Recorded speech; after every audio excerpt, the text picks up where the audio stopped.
Assalamualaikum warahmatullahi wabarakatuh. Selamat berjumpa kembali dalam perkuliahan morfologi pertemuan ketiga. Saya Agus Purnomo akan memandu perkuliahan morfologi pertemuan ketiga ini. Rekan-rekan mahasiswa yang saya banggakan, pertemuan ketiga ini akan membahas morfofonemik dalam bahasa Indonesia.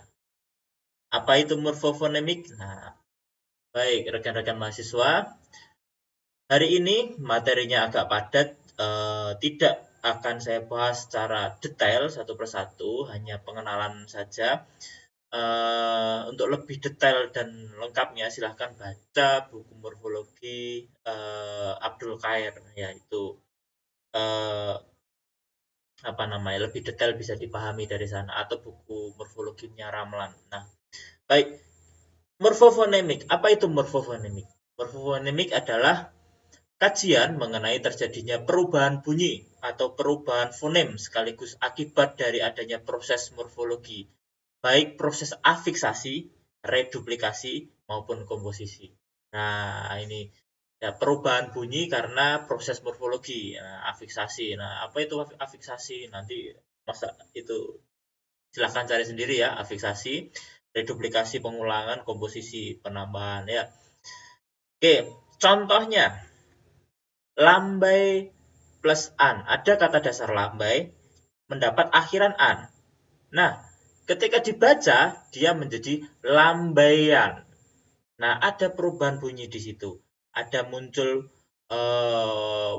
fonem y di antara i dan a. Lambaian. Nah, itulah yang dinamakan morfofonemik. Nah, kita hari ini akan membahas itu morfofonemik dalam bahasa Indonesia. Baik, kita masuk. Oke, jenis-jenis perubahan atau morfofonemik, jenis-jenis morfofonemik itu apa saja? Nah, ada banyak sekali jenis perubahan dalam morfofonemik. Yang pertama adalah pemunculan fonem. Ya, imbuhan me dengan kata dasar baca, dia akan muncul m. Ya, di sini muncul m menjadi membaca, bukan membaca. Ya, membaca. Nah, inilah yang dinamakan pemunculan fonem. Ya, jenis perubahan pemunculan fonem. Membaca, membeli, nah, dan seterusnya. Kemudian yang kedua ada pelesapan fonem. Nah, pelesapan hilang. Ya, contoh sejarah, kata dasar sejarah mendapat akhiran an, menjadi sejarawan, bukan sejarahwan, bukan sejarawan. Nah, inilah yang dinamakan pelesapan fonem hilang. Kemudian peluluan fonem. Nah, luluh. Contoh awalan mendapatkan bergabung dengan kata dasar sikat. Nah, dia tidak akan menjadi tetap atau dia akan meluluh menjadi menyikat, bukan mensikat atau mesikat, tidak. Nah, dia akan S-nya di sini, kata dasar S di sini akan luluh menjadi menyikat. Nah, itu perubahan fonem peluluan. Keempat, kemudian masih ada lagi yaitu perubahan fonem berubah. Ya, berubah fonemnya. Contoh, kata dasar ajar mendapatkan awalan ber. Nah, harusnya kan berajar. Namun tidak, dia akan berubah menjadi belajar. Ya, belajar. Belajar. Nah, berajar. Bukan berajar, tapi belajar. Perubahan fonem. Kemudian ada pergeseran fonem. Nah, contoh. Jawab mendapatkan akhiran an. Nah, ketika kita eja, jeda fonemnya adalah ja dan wap dan an, akhiran an. Jawab an. Nah, ketika dibaca dia akan berubah. B, akhiran B di sini akan ikut paling belakang. Jawaban, bukan jawaban, bukan. Jawaban. Nah, ini namanya pergeseran fonem. Contoh lainnya adalah makan plus an. Dia tidak akan menjadi makan an, tetapi makanan. Nah, n di sini bergeser ke belakang. Itu namanya pergeseran fonem. Itu tadi jenis-jenis perubahan. Kemudian selanjutnya adalah morfofonemik dalam pembentukan kata bahasa Indonesia. Nah, dalam bahasa Indonesia hanya terjadi pada proses afiksasi. Nah, reduplikasi dan komposisi hampir tidak ada ini proses ini. Nah, makanya kita hanya bahas di afiksasi. Ada afiksasi itu ada awalan, akhiran, sisipan, kemudian awalan dan akhiran. Oke, contoh prefix ber. Ya, ber kemudian tambah ternak, dia akan beternak. Nah, bukan berternak. Nah, itu kan ada perubahan ya, morfofonemik. Beternak. Kemudian prefix me. Nah, termasuk mekan dan mei. Contoh, me plus duga menjadi menduga, bukan meduga. Nah, prefix me, awalan me juga termasuk masuk dalam morfofonemik. Kemudian prefix pe. Nah, termasuk pean. Pe plus kata dasar bina, jadi pembina, bukan pebina. Nah, sudah menjadi rumus. Kemudian prefix per, termasuk peran. Nah, per tambah ternak, menjadi peternak. Nah, bukan perternak, tapi peternak.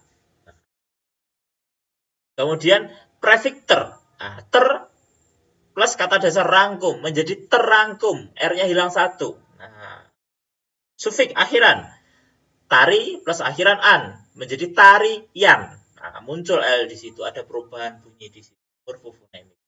Nah, itu adalah perubahan-perubahan yang ada di bahasa Indonesia. Ya, contoh lainnya sangat banyak sekali. Saya hanya mencontohkan, mengenalkan saja. Nah, lebih dalam nanti silahkan baca di buku Abdul Khair. Kemudian ini ada saya cantumkan rumus di sini ya, rumus bentuk nasal dan tak bernasal. Nasal itu apa sih, Pak? Nasal itu intinya gini, imbuhan afik, misalnya afik ini itu dapat berubah menjadi apa saja, itu nasalnya ini. Nasalnya dari tidak berubah menjadi segini banyaknya, itu nasal. Ya, imbuhan dapat berubah menjadi apa saja, itu nasal. Ya, contoh, maksudnya apa ini? Contoh, awalan me, ya, ketemu yang kata dasarnya L, dia tidak akan berubah. Contohnya, L, melantai, ya, lantai tambah me, jadi melantai, dia tidak akan berubah. R, rawat, merawat, dia tidak akan berubah, tetap me dan rawat, merawat, dan seterusnya. Kata dasar yang awalannya ini, dan seterusnya. Ya, M, dia akan berubah menjadi mem ketika dia bertemu fonem yang atau kata dasarnya BPF. Ya, tadi sudah dicontohkan kata dasar B. Beli menjadi membeli. Nah, kemudian P. Parkir jadi memakirkan. Nah, itu mean. Nah, jadi tambah M. Itu. Kemudian nasal N, dia akan menjadi men ketika mendapat kata dasar D dan T. Oke. Ya. Dalam tambah me jadi mendalam. Nah, tinggi, meninggi, bukan metinggi, meninggi. Nah, nyeh, ny ketika bertemu kata dasar yang awalnya S, C, J. Ya. Suci, menyucikan, bukan mensucikan, menyucikan, S, C, J. Nah, dan seterusnya. Ya.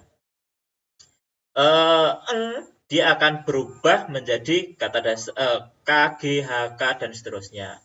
Ya, begitu juga nge, maksudnya eka suku ini apa? Satu suku kata. Contoh bom ketemu me, jadi mengebom, mengepel, mengelas, dan seterusnya, dan seterusnya.